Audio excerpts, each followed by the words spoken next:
Hi Lisa, we are Adrián Andrade, Miguel Carpi, Adrià Pajares, and Marcano, and today we are going to explain artificial intelligence. So we'll talk a little about what is artificial intelligence, and then we'll cover this technology in past, present, and future. And we'll talk a little bit about what could cause artificial intelligence in future and what has happened in the past with it. Well, what is artificial intelligence? Artificial intelligence is the simulation of humans' intelligence process through machines, especially computer systems. For example, when one machine uh, can develop for itself is artificial intelligence. What about emotional intelligence? Well, emotional intelligence is an intelligence with the ability to obtain the personal feelings and relationships with people whose goals is to relate to people. Is when one, for example, it, you imagine one robot. For example, when one robot um, crying to see a situation that has transmitted Some bad feelings. see, for example, is one example of emotional intelligence. In this moment, emotional intelligence in the world is not developed, but I think that in 10 years, well, bueno, I think that emotional intelligence will be developed. Yes. Okay, first of all, we are going to explain the origins of artificial intelligence. Firstly, the main creator of artificial intelligence was Alan and Turing. These people were born in London in 1943.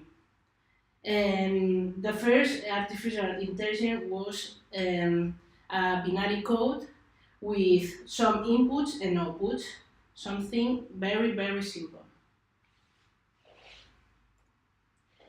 Artificial intelligence in the past. Okay, artificial intelligence in the past were not enough developed. Logically, there was enough technology to make emotion intelligent. For example, in the past, we have some phones or some TV that could develop, for example, calls or see TV shows. But artificial intelligence there was enough. Emotional intelligence in the past was zero because of this, because of the lack of technology. So how about artificial intelligence nowadays? You may have not noticed, but artificial intelligence is everywhere. So we can find it, for example, in the cleaning robots like Roomba. It's a robot that moves by itself and doesn't need anybody to work. Then we can find cars that can drive by themselves. They're called autopilot, and they need nobody to drive.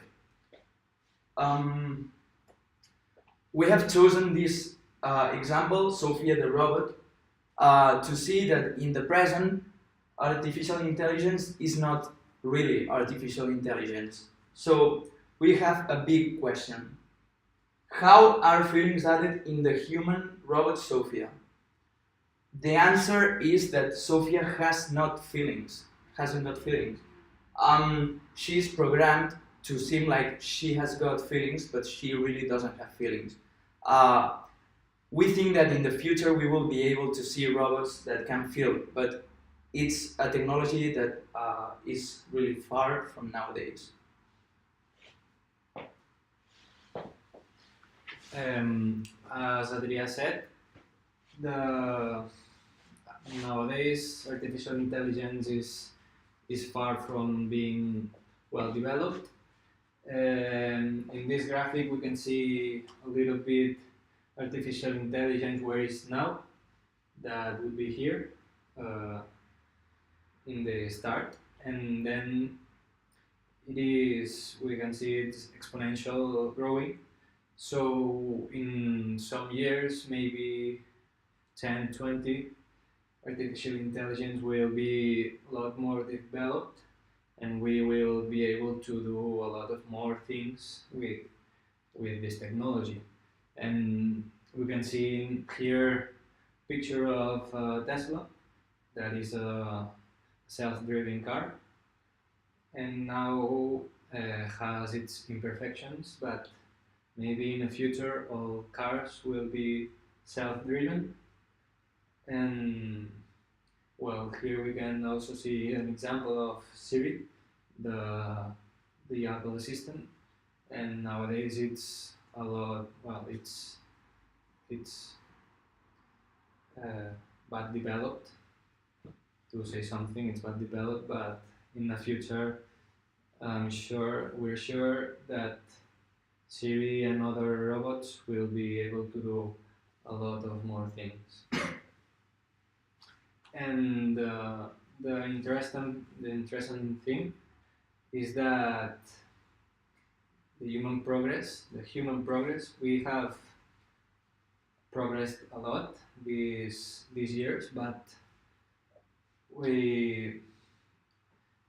there's an idea that humans in the future would be able to merge with machines, and so we're going to have in our heads a chip, and we're going to be able to think like machines and do the operations that machines does now.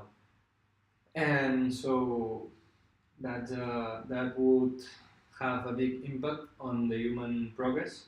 So we can see here another graphic with an exponential progress.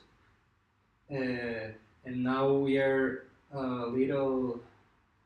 very close to this jump in the human progress. So if we can manage something to merge with machines, it would be amazing. And here we have the first human merged with a machine, that is Neil Harbisson. It has implemented in his head a chip, as I said before, and he's able to hear with his ears colors, and it sounds very odd and strange, but his vision, his eyes are limited, and he, instead of seeing colors, he hears colors, and that's about it. Thank you so much, Lisa, for letting us do this video. We hope that you have enjoyed it, and see you. Thank you. Thank you.